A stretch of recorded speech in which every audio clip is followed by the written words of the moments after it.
హరే హరే కృష్ణ. కృష్ణ గురుజీ. హరే కృష్ణ అభిషిక్త, హరే కృష్ణ దీక్షిత, హరే కృష్ణ కవీష్. ఎలా ఉన్నారు? అందరు బాగున్నారా? పూర్ణం ప్రభుజీ. ఓకే. నిన్న కొంచెం ఇంటర్నెట్ కనెక్షన్ వల్ల డిస్కనెక్ట్ అయింది.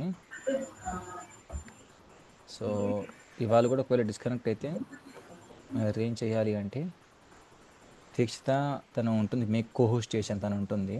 ఒకవేళ నేను ఇంకా జాయిన్ అవ్వలేకపోతే మీరు లాగౌట్ అయిపోయి మళ్ళీ జాయిన్ అవ్వడానికి ప్రయత్నించండి. ఓకే, సరే. అయితే మనము గురుజీ నిన్న క్లాస్ అయ్యిందా? నిన్న క్లాస్ జరిగింది. కొత్త శ్లోకం చెప్పారా? చెప్పాను. కొత్త శ్లోకం ఒకటి చర్చించుకోను నిన్న. ఆ శ్లోకం గ్రూప్లో పెట్టలేదు కదా? ఓకే ఓకే అవును ప్రభుజీ. నేను ఓకే అప్పుడు ఢిల్లీలో ఉన్నాను. వెన్స్డే శ్లోకం పెట్టారా మీరు? నేను చూడలేదు. వెన్స్డే శ్లోకం కూడా పెట్టలేదు. అయితే ఈసారి ఏం చేశానంటే, వెన్స్డే శ్లోకం, నిన్నటి శ్లోకం రెండు క్లాస్ అయిపోయినమ్మటే పెడతాను.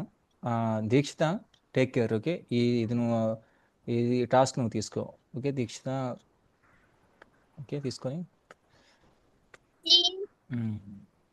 ఓకే, సమూహవర్ధర్ నీ వాయిస్ కనెక్ట్ అవ్వట్లేదు ప్రాపర్గా. Signal is there but okay, no problem. అంటే అది earphones problem. Earphones వాడితే బెటర్. ఇయర్ ఫోన్స్ వాడుకున్నా కానీ కొంచెం ఓన్లీ ప్రభుజీ ఇయర్ ఫోన్స్ పడితే దీక్షితే వింటది, నేను వినలేకపోతున్నాను, అందుకని Prabhuji. Okay okay okay okay, no problem. కొంచెం దగ్గర మాట్లాడేటప్పుడు కొంచెం దగ్గరకు వచ్చి మాట్లాడి అనిపిస్తుంది. సరే అయితే, హరే కృష్ణ సోహిత, ఎలా ఉన్నావు? బాగున్నావా?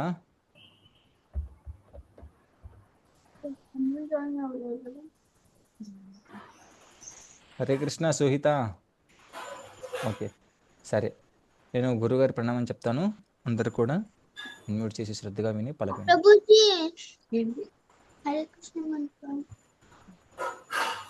ఓకే.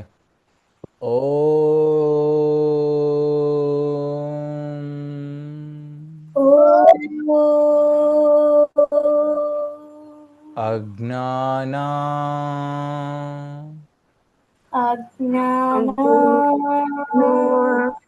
తిమిరాంధస్య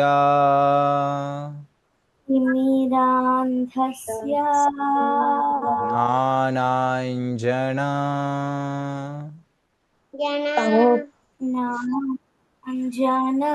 శలాకయా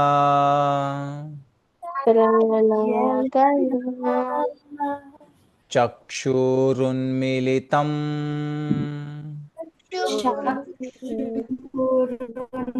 येन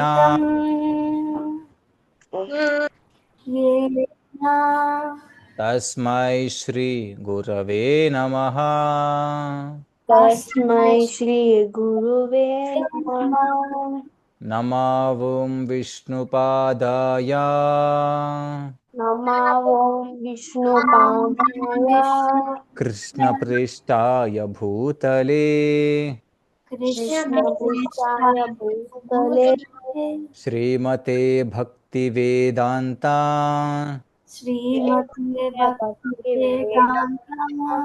స్వామిన్ ఇతి నామినే. నమస్తే సరస్వతే దేవే సరస్వతే దేవి గౌరవాణి ప్రచారిణే ప్రచారే నిర్విశేష శూన్యవాది పాశ్చాత్య దేశతారిణే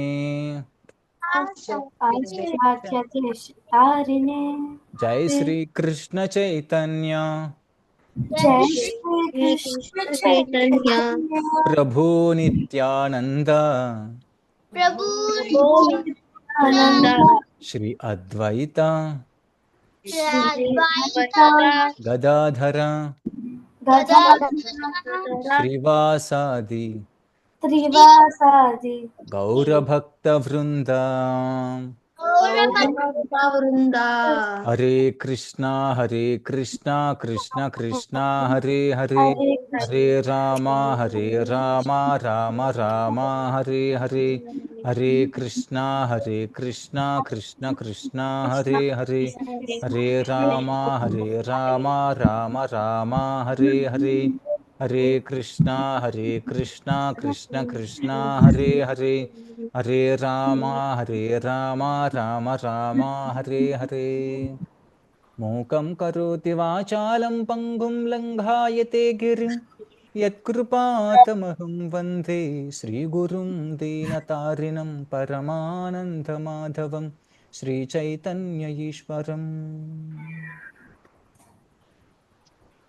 హరే కృష్ణ. అందరికీ మరొకసారి సాదర సుస్వాగతం మన భగవద్గీత క్లాసెస్ పిల్లల కొరకు. ఓకే ప్రభుజీ, ఎస్ దీక్షిత, మనం అది ప్రేయర్స్ చెప్పుకునే ముందు హరే కృష్ణ మంత్రము చెప్పించుకోలేదు. కరెక్ట్. ఒక 1 minute 2 minute హరే కృష్ణ మంత్రం ప్రతిరోజు జపించుకునే వాళ్ళం, ఇవాళ మర్చిపోయాం. ఓకే సారీ దీక్షిత, రేపు నుంచి మళ్ళీ కంటిన్యూ చేద్దాం. ఇవాళ మర్చిపోయాం, ప్రతిరోజు ఒక 2 నిమిషాలు జపం చేయడం. Okay, no problem. Good, very good. నువ్వు బాగా ఫాలో అవుతున్నావు, క్రమశిక్షణగా ఫాలో అవుతున్నావు నువ్వు. ప్రతిదీ అలాగే ఉండాలి. ఓకే సరే, అయితే మనం క్లాసులోకి ఎంటర్ అయ్యే ముందు ప్రతి ఒక్కరిని మీకు తెలిసినటువంటి ఒక్కొక్క శ్లోకాన్ని చెప్పండి. ఓకే, మీరందరూ ఏవైతే నేర్చుకున్నారో ఒక కండిషన్, ఇదివరకు చెప్పిన శ్లోకం చెప్పకూడదు. ఓకే, ఆ కాకుండా వేరే శ్లోకం చెప్పండి. ముందుగా యువాంష్ ప్రభు.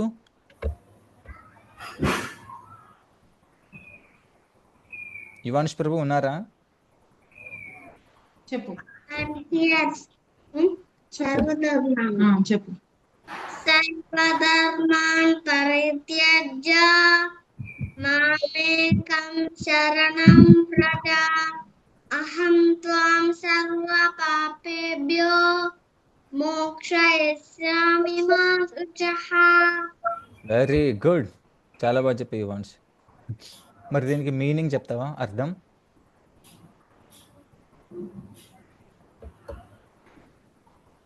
ఓకే, ఎవరికి తెలుసు దీనికి మీనింగ్? ఈ శ్లోకానికి మీనింగ్ ఎవరికి తెలుసు? సోహిత, నువ్వు చెప్తావు దీనికి meaning? Okay, అభిషిక్త. Okay, Dikshita. Okay, కవీష్.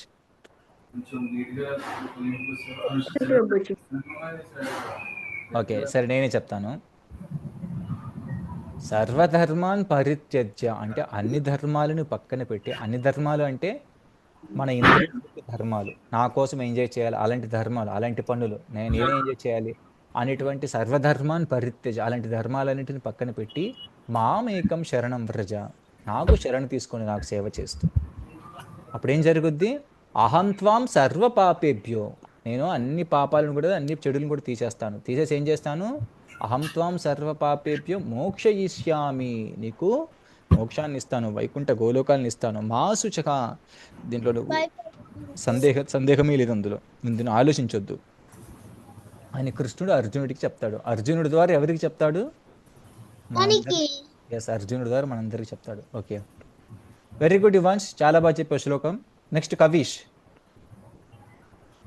Prabhuji, మీకు చెప్పిన శ్లోకాలు కాకుండా వేరే చెప్పాలా? అవునవును, వేరే శ్లోకం అంటే వీళ్ళు చెప్పిందని కాదు, నువ్వు నిన్న చెప్పిన శ్లోకం కాకుండా వేరేది. అది ఈ శ్లోకం చెప్పిన శ్లోకం. Okay okay.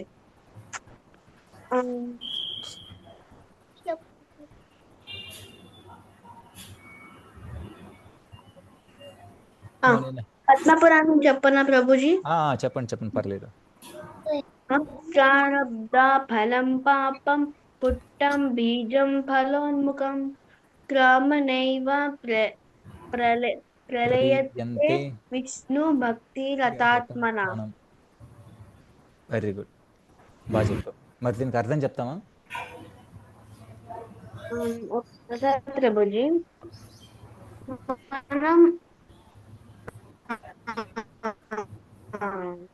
ఏమంటారు, మనకి ఫస్ట్ మనకి డిజైర్ మనకి మనం చేసిన ప్రతి డిజైర్ పని ఇంకా మనకు వచ్చిన ఫలం వేరేగా ఉంటాయి.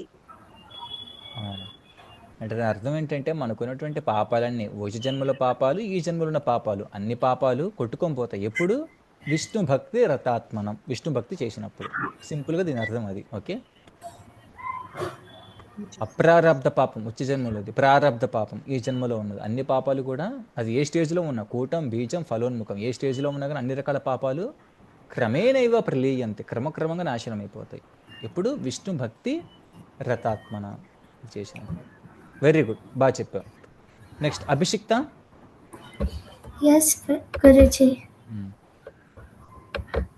పత్రం పుష్పం ఫలం తోయం యో మే భక్తి ప్రయచ్చతి తదహం భక్తి ఉపకృతం అస్నామి ప్రయతాత్మనః. Very good. దీనికి అర్థం కూడా చెప్పు అభిషిక్త. ఎస్ గురుజీ.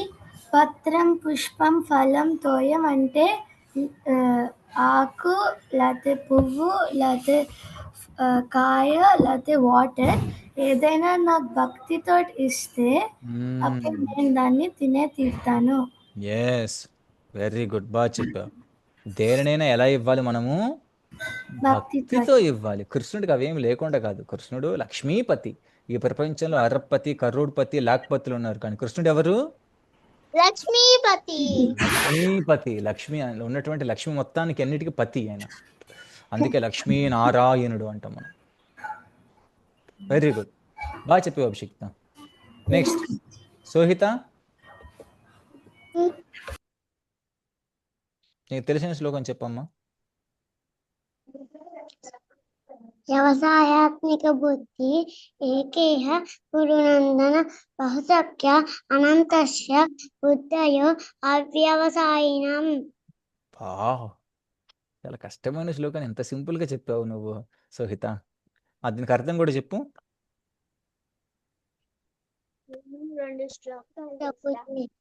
ఏంటి ఏంటి సోహిత? తెలియదు ప్రభుజీ. తెలియదు. ఎవరికైనా తెలుసా ఈ శ్లోకానికి అర్థం? తెలీదు ప్రభుజీ. అభిషేక్ కూడా తెలియదు.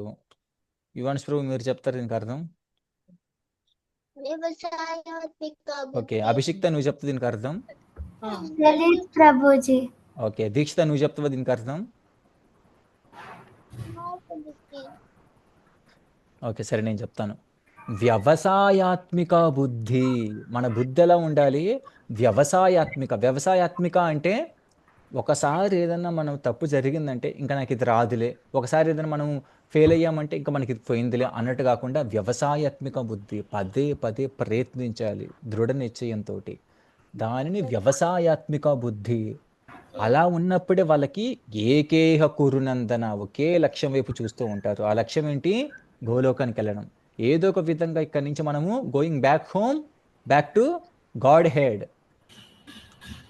ఇంతకీ మన లక్ష్యం ఏంటో తెలుసు అందరికీ? మన గోల్ ఏంటి? ఎవరైనా చెప్పండి. మన లక్ష్యం ఏంటి? మనం ఎందుకు ఈ భగవద్గీత ఇవన్నీ చదువుతున్నాం? ఎందుకు ఇవన్నీ శాస్త్రాలను చదువుతున్నాం? ఎందుకు ఇదంతా చేస్తున్నాం? హరికృష్ణ మంత్రం చెప్పిస్తున్నాం. లక్ష్యం ఏంటి? అందరికీ కృష్ణ గురించి ఎక్స్ప్లెయిన్ చేయడానికి. ఎస్, ఇక్కడ ఉన్నప్పుడు అందరికి చెప్పాలి. అందరికి చెప్పిన తర్వాత మనకేం ప్రమోషన్? మనకు వచ్చేది ఏంటంటే మన బాడీ సోల్ అంతా రిలాక్స్డ్ గా ఉంటుంది అనుకుంటా. ఆ రీజన్ వల్ల okay, body soul relaxed. Okay, ఇంకెవరైనా చెప్తారా ఆన్సర్లు? మీరు ఈ భగవద్గీత నాలెడ్జ్ ని చాలా మందికి స్ప్రెడ్ చేయాలి అని. Yes, preaching purpose. Very good, preaching purpose. Very nice, very nice. ఇంకా మనం ఎందుకు ఇవన్నీ చదువుతున్నాం? ఎందుకు ఇవన్నీ చేస్తున్నాం? వెరీ గుడ్ సోహిత, బాగా చెప్పావు. మనం అందరము గోలోకానికి వెళ్ళాలి, మనం అందరం వైకుంఠానికి వెళ్ళాలి. మనం ఒక్కరమే కాదు, మనమంతా ప్రీచింగ్ చేసి అందరినీ తీసుకెళ్ళాలి. ఎక్కడికి? ఎస్, వైకుంఠానికి. మనం ఇంకా స్వార్థంగా మారితే మనకు వైకుంఠాలు దాటి వచ్చినటువంటి గోలోకం కావాలి. అక్కడ కృష్ణుడు గోవులతో ఉంటాడు, అక్కడ మనకు ఆ గోలోకానికి వెళ్ళాలి. సో అది నేనొక్కడినే వెళ్ళడం కాదు, నాతో పాటు ఇంకా చాలా మందిని తీసుకెళ్ళాలి. అందుకోసమని నేను ఇప్పుడు నేర్చుకుంటున్నాను. అందుకోసమని నేను ఇప్పుడు ఇంత కష్టపడుతున్నాను. అందుకోసమని నేను చదువుకుంటున్నాను కూడా. ఆ జ్ఞానంతోటి ఇంకా భగవద్గీతని, భాగవతాన్ని అందరికీ చెప్తూ అందరినీ గోలోకానికి తీసుకెళ్ళాలి కాబట్టి నేను. అది మన లక్ష్యం. దాని ఇంగ్లీష్లో ఏమంటారంటే going back home, back to God head. మనం తిరిగి మన ఇంటికి మనం వెళ్ళిపోవడం. మనం వెళ్ళేది అది గోలోకం. సో మనం ఇప్పుడు ఉంటున్నటువంటి ఈ ప్లేస్ ఏంటి? ఈ ప్లేస్ని ఏమంటారు? ఇప్పుడున్నటువంటి భూలోకం. ఈ భూలోకాన్ని ఏమంటారంటే ఇది భక్తి చెయ్యకపోతే జైల్, భక్తి చేస్తే ఈ భూలోకం కూడా వైకుంఠంతో సమానం. అర్థమైందా? భక్తి చెయ్యకపోతే ఈ భూలోకం అనేది జైల్. జైల్లో కూడా మనుషులు ఉంటారు, జైలు బయట కూడా మనుషులు ఉంటారు. మరి జైల్లో ఉన్న వాళ్ళకి జైలు బయట ఉన్న వాళ్ళకి తేడా ఏంటి? జైల్లో ఉన్న వాళ్ళకి చాలా ఫ్రీడమ్ ఉండదు, ఫ్రీడమ్ ఉండదు. కరెక్ట్, జైలు బయట ఉన్న వాళ్ళకి ఫ్రీడమ్ ఉంటుంది. ఇదే విధంగా ఎవరైతే భక్తి చేస్తారో వాళ్ళకి ఇక్కడ ఫ్రీడమ్ ఉంటుంది, హ్యాపీగా ఉంటారు. ఆ తర్వాత back home, back to Godhead, గోలోకానికి వెళ్ళినా కూడా అక్కడ కూడా వాళ్ళు హ్యాపీగా ఫ్రీడమ్గా ఉంటారు. అలా భక్తి చేయకపోతే మనం ఎప్పుడేదో బందీలాగా, జైలు బందీలాగా ఉంటాం. ఎలా బంధించబడతాం? ఎలాగంటే ప్రతిరోజు ఉదయాన్నే లేచి టీచర్ హోంవర్క్లు ఇస్తుంటుంది, మళ్ళీ ఇంటికి రావాలి, హోంవర్క్లు పూర్తి చేయాలి, మళ్ళీ 5th క్లాస్ అయిపోతే, 6th క్లాస్ అయిపోతే, 10th క్లాస్ అయిపోతే చదువుకోవాలి, జాబు. ఆ తర్వాత ఒకదాని తర్వాత పనులన్నీ వస్తూనే ఉంటే ఒకరోజు మనము పుట్టుకోమంటాం, చచ్చిపోతాం. కానీ భక్తి చేసిన వాళ్ళు ఆ పనులన్నీ చేస్తూ భక్తి చేయడం కారణంగా వాళ్ళకి ఎప్పుడూ భగవంతుడి యొక్క అండ ఉంటుంది, భగవంతుడి యొక్క హెల్ప్ ఉంటుంది, కృష్ణుడి యొక్క సహాయం ఉంటుంది. ఆ తర్వాత చివరిలో కృష్ణుడు మనల్ని గోలోకానికి తీసుకెళ్తాడు. మరి ఇంత బెనిఫిట్ ఉంది. అందువల్ల మన లక్ష్యం అది. ఓకే, అందరు బాగా చెప్పారు. సో మనం ఇలా భక్తి చేస్తున్నప్పుడు మనకు వచ్చే రిలాక్సేషన్ ఆటోమేటిక్గా వచ్చేది. ఇప్పుడు ఆటోమేటిక్ మనం రిలాక్స్డ్గా, మైండ్ కామ్ ఆటోమేటిక్గా వస్తుంది. మనం దానికోసం కష్టపడిన అవసరం లేదు. కవీష్ అన్నారు మనకు బాడీ మైండ్ కొంచెం సోల్ రిలాక్స్డ్గా ఉంటుందని. కరెక్టే, అవన్నీ ఆటోమేటిక్గా. ఇప్పుడు ఎలాగంటే మీకు ఒక ఉదాహరణ ఇస్తాను. ఇప్పుడు మీరు ఒక పెద్ద మామిడి తోటకి వెళ్ళారు. మామిడి తోటకి వెళ్తే మామిడికాయలు ఆటోమేటిక్గా దొరుకుతాయి. కానీ ఆ మామిడికాయలు తీసి భగవంతుడికి సేవ చేయాలి, భగవంతుడికి ఎంతో కొంత ఇవ్వాలి. అప్పుడు మనకేం జరుగుతుంది? సేవ రూపం అవుద్ది. భగవంతుడికి ఇచ్చిన తర్వాత మామిడి తోట మొత్తం మనం తీసుకోవచ్చు, ఎందుకంటే అది ప్రసాదంగా మారిపోద్ది కాబట్టి మనం తీసుకోవచ్చు, వేరే వాళ్ళకి పంచ ప్రసాదంగా. ఆ విధంగా మనం ఏం చేయాలంటే భగవంతుడికి సేవ అనేది చేయాలి. ఓకే ప్రభుజీ నేను నిన్న శ్లోక చెప్తాను ప్రభుజీ. ఓకే, నిన్నటి శ్లోకం ఎవరు గుర్తున్నా చెప్పొచ్చు, చూసి చెప్పొచ్చు అని చూడకుండా చెప్పొచ్చు. ఎస్, చెప్పు దీక్షిత. అనన్యాశ్చింతయంతో ఏ జన పర్యుపాసతే తేషాం నిత్య అభియుక్తానాం యోగక్షేమం వహామ్యహం. మరి దీనికి అర్థం చెప్తావా?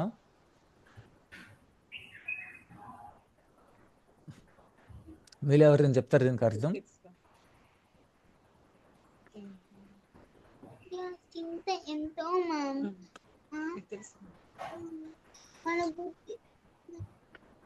ఓకే, సరే. అయితే దీనికి అర్థం ఏంటంటే అనన్యశ్చింతయంతో మాం, ఎవరైతే అనన్యశ్చింత, ఇంకా వేరే ఆలోచన లేకుండా నా గురించి ఆలోచిస్తుంటారో, ఏ జన పర్యుపాసతే, వాళ్ళు ఎప్పుడు ఏ జనులు అయితే నాకు పూజిస్తూ ఉంటారు, ఉపాసన చేస్తుంటారో, తేషాం నిత్యాభియుక్తానం, వాళ్ళు ఎప్పుడు నా సేవలో ఉన్న కారణంగా యోగక్షేమం వహామ్యహం, వాళ్ళ యోగక్షేమాలు నేను చూసుకుంటాను అని కృష్ణుడు చెప్తాడు. ఓకే, సరే. అయితే ఇవాళ మనము ఒక మంచి శ్లోకంలోకి వెళ్దాం. అందరు రెడీనా? ఓకే, ఒకవేళ నా స్క్రీన్ షేర్ చేస్తున్నాను, స్క్రీన్ కనిపిస్తే చెప్పండి. కనిపిస్తుందా? కనిపిస్తుంది. సో మనం ఇప్పుడు ఎక్కడున్నాం? బీజీ అంటే ఏంటి? 4 అంటే ఎస్, 4th చాప్టర్. 34 అంటే 34 శ్లోకం. ఓకే, భగవద్గీతలో మొత్తం ఎన్ని చాప్టర్లు ఉన్నాయి? 18 చాప్టర్లు. ఎన్ని శ్లోకాలు ఉన్నాయి? 700. Very good. సరే, అయితే అందరికి ఇంగ్లీష్ కంఫర్ట్ కాబట్టి నేను ఇంగ్లీష్ని జూమ్ చేస్తాను. చదవండి, నేను చెప్పిన తర్వాత చదవండి. ఓకే. తద్విద్ధి ప్రణిపాతేన తద్విద్ధి ప్రణిపాతేన తద్విద్ధి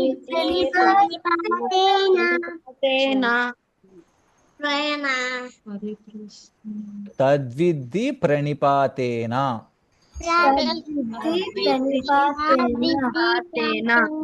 తద్విద్ధి ప్రణిపాతేన తద్విద్ధి ప్రణిపాతేన యువాంశ్ నువ్వు పలుకు.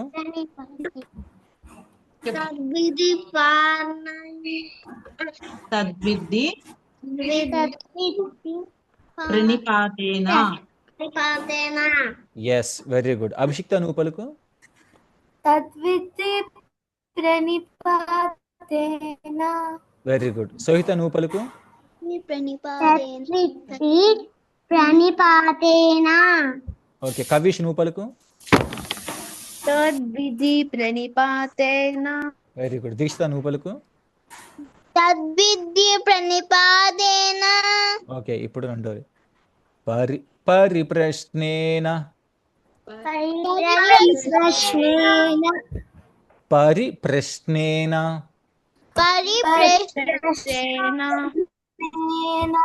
పరిప్రశ్నేన సేవయా పరిప్రశ్నేన సేవయా పరిప్రశ్నేన సేవయా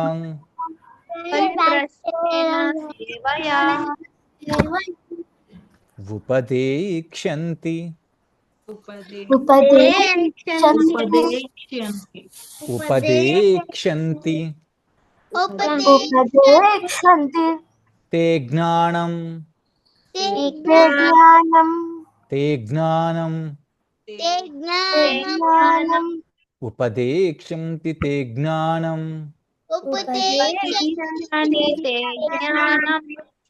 జ్ఞానినాస్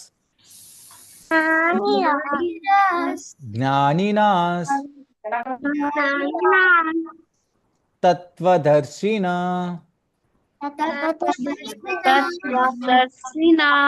తత్వదర్శిన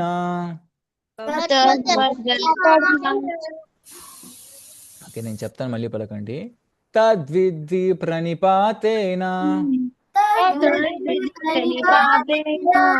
పరిప్రశ్నేన సేవయా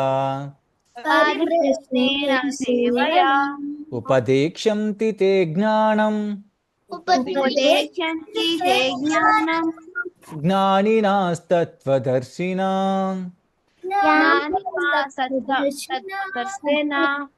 ఓకే, ఒకసారి ఇలా ట్రై చేద్దాం. అందరూ ఒకేసారి కలిసి పలికే విధంగా ట్రై చేద్దాం. కొంచెం గజిబిజిగా ఉంటుంది, అయినా ఒకసారి ట్రై చేద్దాం. ఓకే, అందరు నాతో పాటు పలకండి ఒకేసారి. తద్విద్ధి ప్రణిపాతేన పరిప్రశ్నేన సేవయా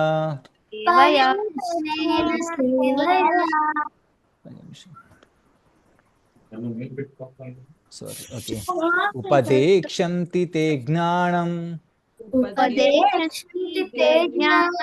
జ్ఞానినాస్తత్వదర్శినా.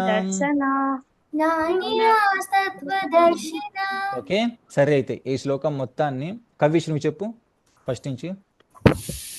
తద్విధి పరిప్రాతేన ప్రణిపాతేన పరిప్రశ్నేన సేవయా ఉపదిక్షాంతి తే జ్ఞానం జ్ఞానిమాస్తత్వదర్శన. Very good. అభిషిక్త నువ్వు చెప్పు. తద్విద్ధి ప్రణిపాతేన పరిప్రశ్నే సేవయా ఉపదేక్షంతి తే జ్ఞానం జ్ఞానినాస్తత్వదర్శినా. వెరీ గుడ్, బాగా చెప్పావు. సో ఇంకెవరైనా చెప్తారా? సరే, నో ప్రాబ్లం, రేపటికి నేర్చుకోండి. బట్ చూసైనా పలకాలి. ఓకే, దీని అర్థం ఇప్పుడు నేను చెప్తాను. దీని అర్థం ఏంటంటే తద్విద్ధి ప్రణిపాతేనా అంటే తత్ విద్ధి అది తెలుసుకోవడానికి, ఏదైనా మన జ్ఞానం తెలుసుకోవడానికి ఏం చేయాలి? ఫస్ట్ ప్రణిపాత్ అంటే ఒక కర్రని ఇలా వదిలేస్తే ఇలా ఫ్లాట్గా పడిపోద్ది కదా. ఒక కర్రని ఇలా నిలబెట్టి మనం వదిలేసామంటే ఇలా పడిపోద్ది కదా. అదే విధంగా మనం గురువు గారి దగ్గర ఎలా ఉండాలంటే సాష్టాంగ నమస్కారం చేయాలి. అమ్మాయిలైతే పంచాంగ నమస్కారం. బేసికల్గా మన శిరస్సును వాళ్ళ పాదాల దగ్గర నుంచి మనము నమస్కరించాలి. తద్విద్ది ప్రణిపాతేన మనం వాళ్ళకి నమస్కరించాలి గురువు గారులకి. అప్పుడు తర్వాత ఏం చేయాలి? పరిప్రశ్నేన సేవయా. పరిప్రశ్నేన అంటే అప్పుడు మనం ప్రశ్న అడగాలి. ఏ విధంగా అడగాలి? కృష్ణుడు ఎవరు? కృష్ణుడికి నాకు సంబంధం ఏంటి? మనము భగవద్గీత అసలు ఎందుకు చదవాలి? భగవద్గీతలో ఏముంది? ఇలాంటి ప్రశ్నలని సేవ చేస్తూ అడగాలి. ఎలా సేవ చేయాలి? ఉదాహరణకు మీరైతే రెగ్యులర్గా క్లాసులకు అటెండ్ అవుతూ మీకు ఏమైనా డౌట్స్ ఉంటే అడుగుతూ ఇలాగ మనం ఏదో ఒక సేవ చేస్తూ మనం ఏం చేయాలి? పరిప్రశ్నేన సేవయా. మనం ప్రశ్నలు అడుగుతూ ఉండాలి ఇంకా ఎక్కువ తెలుసుకోవడానికి. అప్పుడేం జరుగుద్ది? ఉపదేక్షంతి తే జ్ఞానం. ఉపదేక్షంతి అప్పుడు ఆ జ్ఞానాన్ని అప్పుడు జ్ఞానాన్ని ఇస్తారు. ఎవరిస్తారు? జ్ఞానినాస్ తత్వదర్శిన. జ్ఞానినాస్ అంటే ఆ జ్ఞానం కలిగినటువంటి వాళ్ళు. తత్వదర్శిన అంటే శాస్త్రాన్ని చూసినటువంటి వాళ్ళు, శాస్త్రాన్ని చదివినటువంటి వాళ్ళు, భగవంతుని కృష్ణుని పొందినటువంటి వాళ్ళు. ఓకే, సో భగవంతుని కృష్ణుని పొందినటువంటి గురువులు మనందరికీ జ్ఞానాన్ని ఇస్తారు. అప్పుడు మనం ఎలా తీసుకోవాలి ఆ జ్ఞానాన్ని? గురువు గారి దగ్గరికి వెళ్ళి 3 క్వాలిటీస్. ఫస్ట్ ఏంటిది? ప్రణిపాత్. ఫస్ట్ గురువు గారి దగ్గరికి వెళ్ళి నమస్కరించి, తర్వాత సేవ చేసి, ఆ తర్వాత పరిప్రశ్నలు అడిగి. 3 ఉన్నాయి. ఏంటి? ఫస్ట్ నమస్కరించి, తర్వాత సేవ చేస్తూ, తర్వాత పరిప్రశ్నలు అడగాలి. ఈ 3 ద్వారా అడిగినప్పుడు మనకు గురువుగారు మనకు జ్ఞానాన్ని ఇస్తారు. ఆ 3 అంటే ఎవరైనా చెప్తారా? ఒకరు చెప్పండి. కవిష్ నువ్వు ఒకటి చెప్పు. ఫస్ట్ మనం గురుదేవుల దండం పెట్టుకోవాలి. ఎస్. సెకండ్ ఎవరైనా చెప్తారా? అభిషిక్త నువ్వు చెప్పు సెకండ్. ఆయనకి సేవ చేస్తూ ప్రశ్నలు అడగాలి. ఎస్, సేవ చేయాలి, ప్రశ్నలు కూడా అడగాలి. ఆ తర్వాత ఈ 3 ఉండాలి. సేవ చేస్తూ ప్రశ్నలు అడగాలి. ఫస్ట్ ప్రణిపాత నమస్కరించి, ఆ తర్వాత సేవ చేస్తూ, ఆ తర్వాత మనము ప్రశ్నలు అడగాలి. ఓకే, ఇది ఇవాల్టి శ్లోకం. దీన్ని నేను మీకు పంపిస్తాను. నేను స్క్రీన్ షాట్ తీసి పంపిస్తాను. సో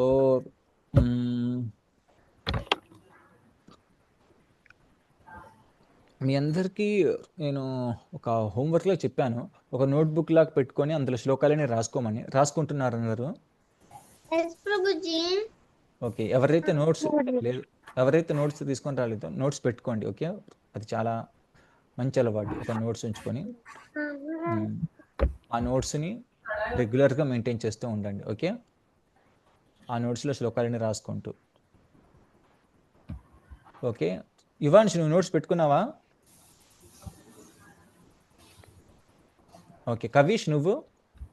నేను పెట్టుకున్నా ప్రభుజీ నోట్స్. నేను జర్నీలో ఉన్నాను నిన్న.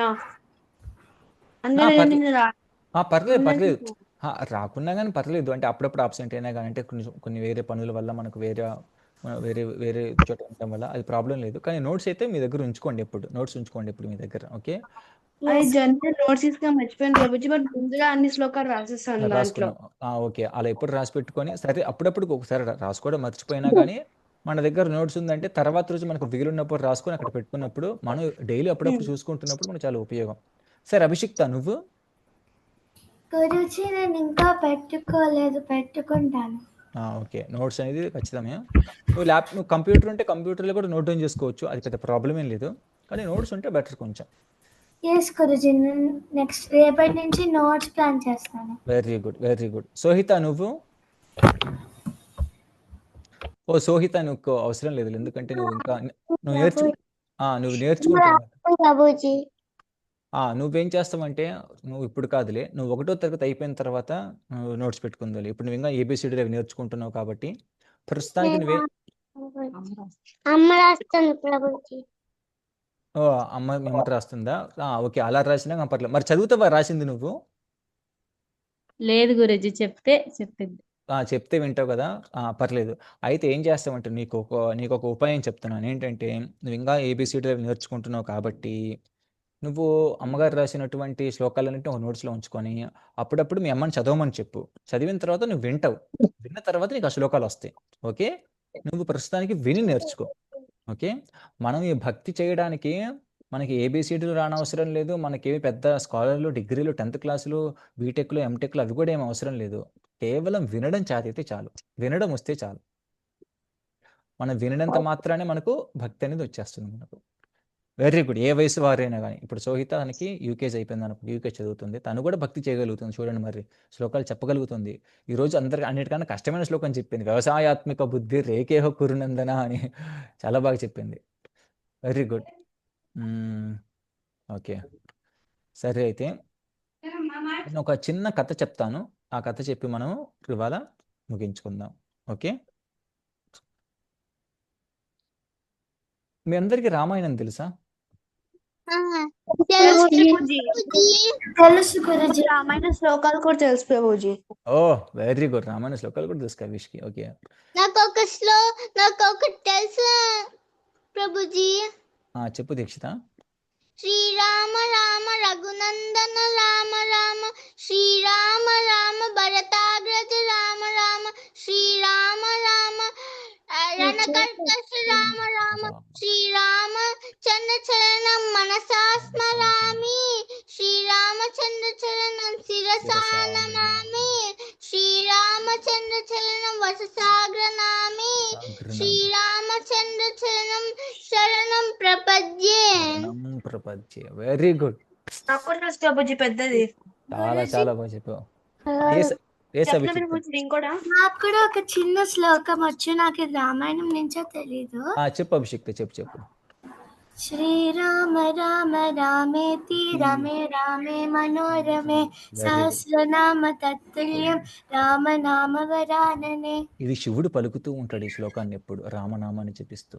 దీని అర్థం ప్రభుజీ ఏంటంటే, చెప్పాను ఒకటి. ఎస్ కవిష్, చెప్పు.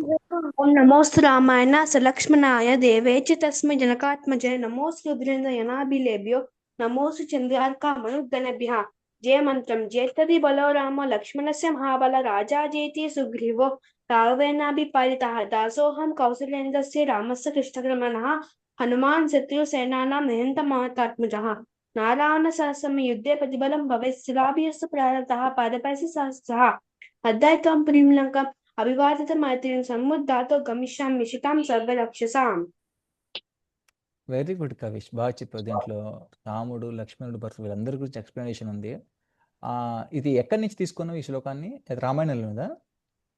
ప్రభుజీ నేను మా డాడ్ అని ఒక నండి శ్రీనివాస్ ఒక యూట్యూబ్ ఛానల్ ఉంటుంది. ఓకే, PDF పెట్టారు. సో నేను అది నేర్చుకున్నా. వెరీ గుడ్, చాలా మంచి విషయం. సో ఈ విధంగా మనం ఏదైనా నేర్చుకుంటున్నప్పుడు దాని యొక్క అర్థాన్ని కూడా తెలుసుకోవడానికి మనము ప్రయత్నించుదాం. ఓకే, దానివల్ల ఏంటంటే మనకు ఎక్కువగా కృష్ణుడితోటి మన కనెక్షన్ ఈజీగా ఏర్పడుద్ది. సరే, అయితే ఇవాళ శ్లోకం ఏంటంటే, ఇవాళ శ్లోకం కాదు, ఇవాళ కథ ఏంటంటే, రాముడు సోహిత ఏదో చెప్తున్నావు నువ్వు. శ్రీరామ శ్లోకం చెప్పండి గురుజీ. చెప్పు సోహిత. శ్రీరామ రామ రామేతి రమే రామ మనోరమే సహస్రనామ తత్తుల్యం రామ రామ వరానమే. రామనామ వర. శ్రీరామ రామ రామేతి రమే రామే మనోరమే సహస్రనామ తత్తుల్యం రామనామ వరానమే. దీని అర్థం ఏంటంటే, రామా అని ఒక్కసారి పలికినంత మాత్రాన మీ అందరికి విష్ణు సహస్రనామాలు తెలుసా? విష్ణు సహస్రనామాలు అంటే, సహస్రం అంటే 1000 విష్ణునామాలు పలికితే 1000 విష్ణునామాలు పలికితే ఎంత ప్రయోజనం వస్తుందో ఒక్కసారి రామా అంటే చాలు, అంత ప్రయోజనం వచ్చేస్తుంది. శ్రీరామ రామ రామే సహస్రనామ తత్తుల్యం. సహస్రనామ తత్తుల్యం అంటే 1000 నామాలకి సమానమైనట్టు దాని అర్థం. మరి ఒకసారి కృష్ణ అంటే 3 సార్లు రామా అన్న ప్రతిఫలం వస్తుంది మనకు. ఇప్పుడు మీ అందరికి ఒక క్వశ్చన్, ఒకసారి కృష్ణ అంటే ఎన్ని విష్ణునామాలు పలికినట్టు? 3000. Very good, 3000. Kavish, very nice answer. ఎందుకంటే ఒకసారి రామ అని చెబితే 1000 సార్లు పలికినట్టు, 3 సార్లు రామ అంటే 3000 సార్లు పలికినట్టు విష్ణునామాలని. మరి 3 సార్లు రామ అంటే ఒకసారి కృష్ణ అన్నట్టు. అంటే ఒకసారి కృష్ణ అంటే చూడండి ఎంత బెనిఫిట్ మనందరికీ. ప్రతిరోజు మనం హరే కృష్ణ మంత్రం చెప్తున్నాం. హరే కృష్ణ మంత్రంలో కృష్ణ రామ అని ఎన్నిసార్లు ఉన్నదో, కృష్ణ 4 సార్లు, రామ 4 సార్లు, హరే 8 సార్లు ఉంటుంది. ఓకే, సరే అయితే. సో రామాయణంలో రాముడు శ్రీలంకకి, అంటే లంకలో ఎవరున్నారు? రావణుడు ఉన్నాడు. రావణుడు ఛేదించి సీతమ్మ వారిని తీసుకోవడానికి ప్రభుజీ ఆ, ఆ. నాకు ఒక మంత్రం తెలుసు. ఎస్ మిహిరా ప్రభు, చెప్పండి ప్రభు. ఆదో రామ తపోవనం ఆదిగమనం. అత్వా మృగం కాంచనం వైదేవి అరణం శటాయు మరణం సుగ్రీవ సంభాషణం వాలి నిగ్రహరం సముద్ర దర్శనం లంకాపురి దానం పశ్చాత్ రావణ కుంభక దహనం ఏతత్తి Ramayanam. Very good, very good. Ramayanam మొత్తం ఇది ఒక శ్లోకంలో ఉంటుంది. దీన్ని ఏకశ్లోకి రామాయణం అంటారు. Very good, very good.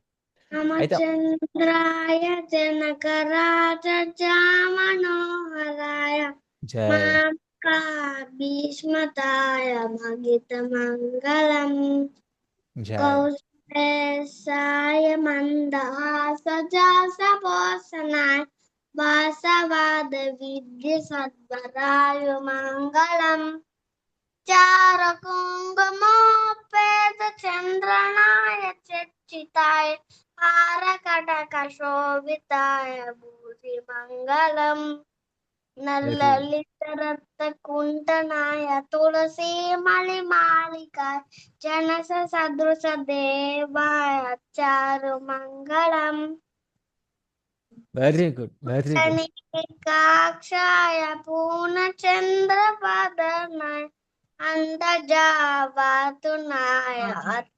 వాహునాయ అతుల మంగళం విమల రూపాయ విదత వేదాంత వేద్యాయ సుఖ చిత్ర కామితాయ సుగర మంగళం రామదాసరుతల హృదయ తామరసిని మాస స్వామి వత్త గిరివనాయ సర్వమంగళం స్వామి వత్త గిరివనాయ సర్వమంగళం. జై. చాలా చాలా చక్కగా చెప్పావు యువాన్షి. ఎప్పుడు నేర్చుకున్నాను ఇది? Okay, okay, okay. బాగా నేర్చుకున్నావు, చాలా చక్కగా నేర్చుకున్నావు. చాలా మంది వెరీ గుడ్. చాలా మంది రాముడు గురించి ఎంత మంచి శ్లోకాలు చెప్పారు. Very nice. అయితే ఇవాళ మీ అందరికీ తెలుసా, రాముడు సముద్రాన్ని దాటడానికి ఒక వారధి నిర్మించాడు. అందరికీ తెలుసా? రామసేతు అంటారు. అంటే లంకలో ఉన్నటువంటి రావణుడిని చంపి మన సీతమ్మ వారిని తెచ్చుకోవడం కోసమని ఆ సముద్రం మీద ఒక బ్రిడ్జిని కడతారు. ఎక్కడైనా రాళ్ళు నీళ్ళలో వేస్తే మునిగిపోతాయి, కానీ ఆ రాళ్ళ మీద రామా అని రాయడం వల్ల ఆ నీళ్ళు తేలుతుంది. ఆ నీళ్ళలో తేలే రాయలను ఎక్కడైనా చూసారు మీరు? ఎక్కడ చూడరు. ఇప్పుడు కూడా మీరు రామేశ్వరం వెళ్తే, ఎప్పుడన్నా మీ మమ్మీ డాడీని తీసుకెళ్లి రామేశ్వరం వెళ్ళి చూడండి, అక్కడ మీరు చూడొచ్చు నీళ్ళలో తేలేటువంటి రాళ్ళని. Very good. ఒకవేళ ఎవరైనా చూడకపోతే అక్కడికి వెళ్ళి చూడొచ్చు. అక్కడ మీరు చూడొచ్చు, ఇప్పటికే నీళ్ళలో రాళ్ళు తేలుతుంటాయి ఆడ. అది రాముల వారు నిర్మించినటువంటి బ్రిడ్జ్. మరి ఆ బ్రిడ్జ్ నిర్మించడానికి కొన్ని కోట్ల మంది వానర సైన్యం అంటే కోతులు, కొన్ని కోట్ల కోతులు ఇలా రాళ్ళని ఎత్తుకొని జై శ్రీరామ్ జై శ్రీరామ్ అని చెప్పి ఆ నీళ్ళలో వేస్తూ ఉంటాయి. అలాగే ఒక బ్రిడ్జ్ మొత్తాన్ని కడుతూ ఉంటారు. అయితే ఆ బ్రిడ్జ్ని అంత పెద్ద కోతులు అంత పెద్ద రాళ్ళతో కట్టేటప్పుడు ఒక చిన్న బుడత వచ్చి ఏం చేస్తుంది, నేను కూడా ఏదో ఒకటి రాముడికి సహాయం చేయాలని చెప్పి ఒక ఇసుకలోకి వెళ్ళి ఇలా ఇలా ఇలా ఇలా ఇసుక మొత్తం తన ఒళ్ళంతా పూసుకుంటుంది. పూసుకొని వచ్చి ఆ బ్రిడ్జ్ దగ్గరికి వచ్చి ఇసుకని ఇలా ఇలా వదిలేస్తుంది. అంటే అప్పుడు హనుమంతుడు వస్తాడు. హనుమంతుడు చూసి, ఓ ఉడతా, మమ్మల్ని డిస్టర్బ్ చేయకు, మేము ఇంత సేవ చేస్తుంటే మధ్యలో వచ్చావు, నువ్వు ఇచ్చే ఈ చిన్న చిన్న ఇసుక ఏమాత్రం సరిపోద్ది, నువ్వు వెళ్ళిపో అంటాడు. అప్పుడు శ్రీరాముల వారు చూస్తారు. రాముడు చూసి రాముడు అక్కడికి వస్తాడు. రాముడు అక్కడికి వచ్చి అంటాడు, ఆంజనేయ ఒకసారి ఇలా రా అంటారు. అప్పుడు ఆంజనేయ స్వామి వస్తాడు. అప్పుడు రాముల వారితోటి, ఈ ఉడత మమ్మల్ని డిస్టర్బ్ చేస్తుంది, ఇతను చిన్న చిన్న ఇసుక తీసుకొచ్చి కొంచెం కొంచెం ఇచ్చే మా మధ్యలో అడ్డంగా ఇలా ఇలా వస్తుందంటే, అప్పుడు రాముడు అడిగితే, ఆంజనేయ అసలు మనం వారధి ఎందుకు కడుతున్నాం అంటారు. స్వామి వారధి ఎందుకు కడుతున్నారంటే ఇది మనం వారధి కట్టాలి, లంకకి వెళ్ళాలి కదా. లంకకి ఎందుకు వెళ్తున్నాం? రావణుని చంపాలి కదా, మన సీతమ్మ వారిని తెచ్చుకోవాలి కదా. రావణుడిని చంపడానికైతే నేను ప్రతి ఒక్కరి హృదయంలో పరమాత్మగా ఉన్నానా లేదా అంటారు. ఉన్నారు స్వామి, మీరు ప్రతి ఒక్కరి హృదయంలో ఉన్నారు అంటారు. మరి రావణుడి యొక్క హృదయంలో కూడా ఉన్నానా లేదా? ఉన్నాను అంటారు. మరి రావణుడి హృదయంలో ఉన్నట్టయితే రావణుని నేను జస్ట్ గుండెని అలా ఆపేసి హార్ట్ అటాక్ తెప్పించి చంపేయచ్చు కదా నేను అంటాడు. అలా కూడా చేయొచ్చు స్వామి అంటారు. అంటే రావణుడిని ఇక్కడి నుంచే వెళ్ళి మనం అక్కడికి వెళ్ళి చంపకుండా నేను తన హృదయంలో ఉంటాను కాబట్టి తన గుండెని ఇలా పట్టేసుకున్నానంటే తనకు హార్ట్ అటాక్ వచ్చి చనిపోతాడు. మరి అలా కూడా చేయొచ్చు కదా నేనంటే, కరెక్టే స్వామి అలా కూడా చేయొచ్చు. మరి మనం బ్రిడ్జ్ ఎందుకు కడుతున్నాం? అవును ఎందుకు కడుతున్నాం మనం బ్రిడ్జ్ అంటాడు. అర్థమైందా? బ్రిడ్జ్ ఎందుకు కడుతున్నాం అంటే, అవును బ్రిడ్జ్ ఎందుకు కడుతున్నాం మనం అంటాడు ఆంజనేయుడు తిరిగి. కరెక్టే కదా, నువ్వు తలుచుకుంటే ఏదైనా చేయొచ్చు. ఒకవేళ నేను తలుచుకుంటే ఇక్కడి నుంచే వెళ్ళి చంపేయచ్చు కదా రావణ్ణి, అంత దూరం కూడా వెళ్ళాల్సిన అవసరం లేదు లంకకి. మరి బ్రిడ్జ్ ఎందుకు కడుతున్నాం? ఏంటి సోహిత? సీతను తీసుకొని రావడానికి. సరే సీతను తీసుకొని రావడానికైనా ఆ రాముడు తలుచుకుంటే తనతోటి ఇక్కడ అదృశ్యమైపోయి అక్కడ మాయమైపోయి అక్కడి నుంచి తీసుకొచ్చి సీతమ్మని తీసుకొచ్చి మళ్ళీ ఇక్కడికి రావచ్చు కదా రాముడు తలుచుకుంటే. సీతమ్మని తీసుకొని రావడానికైనా కానీ, ఒకవేళ సీతమ్మని తీసుకురావడానికైనా కానీ ఆంజనేయ స్వామిని పంపించి గాల్లో తీసుకుంటూ నువ్వు తీసుకొని రాపని ఆర్డర్ కూడా ఇవ్వచ్చు. సో బ్రిడ్జ్ ఎందుకు కడుతున్నారు అంటే అక్కడ ఉన్నటువంటి కోతులన్నిటికీ, అక్కడ ఉన్న వాళ్ళందరికీ రాముడి సేవనివ్వడానికి. వాళ్ళు చేయడానికి ఏదో ఒక పని ఉండాలి కదా, అవన్నీ కోతులు. సో వాళ్ళందరికీ ఏదో ఒక సేవనివ్వడానికి, వాళ్ళకి చేతులు ఉన్నాయి, కాళ్ళు ఉన్నాయి, నోరుంది, ముక్కుంది, అన్నిటినీ భగవంతుడి సేవలో ఎంగేజ్ చేయడానికి, భగవంతుడి సేవలో ఉంచడానికి, ఆ విధంగా వాళ్ళందరికీ ఏదో ఒక పని ఇవ్వడానికి, ఆ పని భగవంతుడి సేవగా ఉండడానికి, వాళ్ళందరికీ ఏదో ఒక పని దొరకడానికి ఆ బ్రిడ్జి కట్టిస్తారనమాట. సో ఆ బ్రిడ్జిలో ఉండడం ద్వారా అందరికీ సేవ వచ్చుద్ది. సో ఆ సేవా భావంతో మనము పని చేయడానికి ఆ బ్రిడ్జ్ అనేది కట్టారు. మరి ఉడత ఏం చేస్తుంది? ఈ ఉడత కూడా తనకు తోచిన విధంగా తనకున్నటువంటి శక్తితోటి ఇసుకలో ఎలా ఎలా ఎలా పొర్లాడి ఆ ఉన్న కొంత ఇసుకను తీసుకొచ్చి ఆ బ్రిడ్జిలో వేస్తుంది. అంటే ఉడత కూడా ఏం చేస్తుంది? సేవ చేస్తుంది. Very good Abhishikta. Yes, very good Kavish. ఉడత కూడా సేవ చేస్తుంది. ఆ విధంగా అందరూ భగవంతుడి యొక్క సేవ చేస్తున్నారు. అంతేగాని నేను ఇంత పెద్ద రాయి మోస్తున్నాను, నువ్వు చిన్న ఇసుకే తెస్తున్నావు, నేను గొప్ప, నువ్వు వేస్ట్, అలా అనకూడదండి. అలా ఎందుకు అనకూడదంటే, నీకు పెద్ద శరీరం ఇచ్చారు కాబట్టి నువ్వు పెద్ద రాయి మోస్తున్నావు, నాకు చిన్న శరీరం ఇచ్చారు కాబట్టి నేను చిన్న ఇసుక మోస్తున్నాను. కానీ ఇద్దరం ఏం చేస్తున్నాం? భగవంతుడి యొక్క సేవ చేస్తున్నాం. వెరీ గుడ్, అది ఇంపార్టెంట్. మనం ఇప్పుడు ఫర్ ఎగ్జాంపుల్ నేను ఒకటి చెప్తాను. దీక్షిత నువ్వు ఎన్నో క్లాస్ చదువుతున్నావు? 5th class. యువాన్షు నువ్వు?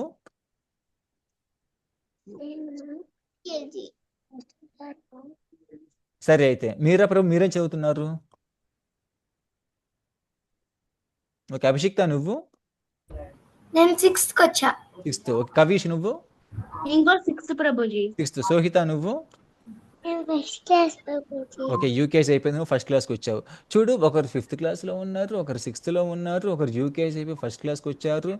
కానీ అందరూ వేరు అక్కడ స్కూల్కి వెళ్ళిన తర్వాత వేరు పాఠాలు, వేరు పుస్తకాలు, వేరు చదువుతారు. కానీ ఇక్కడ అందరు కలిసి ఏం చేస్తున్నాం? ఇక్కడ భగవద్గీత చదువుతారు. కరెక్ట్. అలా చదవడం వల్ల అందరము భగవంతుడి సేవ చేస్తున్నాం, అవునా కదా? భగవంతుడి సేవ అంటే అంత ముఖ్యమైనది. భగవంతుడి సేవ అంటే ఎలా ఉంటుందంటే, అది వయసుతో సంబంధం లేదు, అది చదువుతో సంబంధం లేదు, అది మనం ఉన్న ప్లేస్తో సంబంధం లేదు, అది మనం ఉంటున్నటువంటి ఏవైతే పరిసరాలు ఉంటున్నాయో వాటితో సంబంధం లేదు, అది మనం ఏ కుటుంబంలో పుట్టామని సంబంధం లేదు, అది మనం ఎక్కడ పుట్టామని సంబంధం లేదు, ఏ ఊర్లో పుట్టామని సంబంధం లేదు. ఎక్కడ ఉన్నప్పటికీ కూడా మనం అందరం కూడా భగవంతుడి యొక్క సేవ అనేది చెయ్యొచ్చు. భగవంతుడి సేవ చేయడానికి అతి ఉన్నతమైనటువంటి అతి ఈజీ మెథడ్, చాలా సులువైనటువంటి మార్గం. ఆ మార్గం ఏంటి? ఎవరైనా చెప్తారా? హరే కృష్ణ మాత్రం హరే చెప్పడం. కృష్ణ హరే కృష్ణ కృష్ణ కృష్ణ హరే హరే హరే రామ రామ రామ హరే హరే. ఈ నామాన్ని మనం ఎక్కడున్నా జపించుకోవచ్చు. జపించుకొని మనము భగవంతుడి యొక్క అనేది సేవలో ఉండొచ్చు. కాబట్టి మనం గుర్తుంచుకోవాల్సింది ఏంటంటే, మనం ఏది చేసినా కానీ నేను ఈ పని చేస్తున్నాను కాబట్టి నేను గ్రేటు, నేను చాలా పెద్ద గ్రేటు అలా అనుకోకూడదు. నువ్వు ఎంత పెద్ద పని చేసినా అది భగవంతుడి సేవ కాకపోతే ఏమవుతుంది? అది గాజు పెంకులు అవుతాయి. గాజు పెంకులు నాకు ఒక డబ్బాడున్నాయి, ఒక బంగారం కొంచెమే ఉంది. దేనికి విలువ ఎక్కువ? డబ్బా గాజు పెంకులు విలువ ఎక్కువ. ఆ, ఆ, ఆ. బంగారం ఉంటుంది కదా ఎక్కువ విలువ. సరే, నేను సోహితకి అడుగుతాను క్వశ్చన్. సోహిత, నీ దగ్గర ఒక పెద్ద బ్యాగు నిండా గాజులు ఉన్నాయి, ఒక చిన్న బాక్సులో బంగారం ఉంది. దేనికి విలువ ఎక్కువ?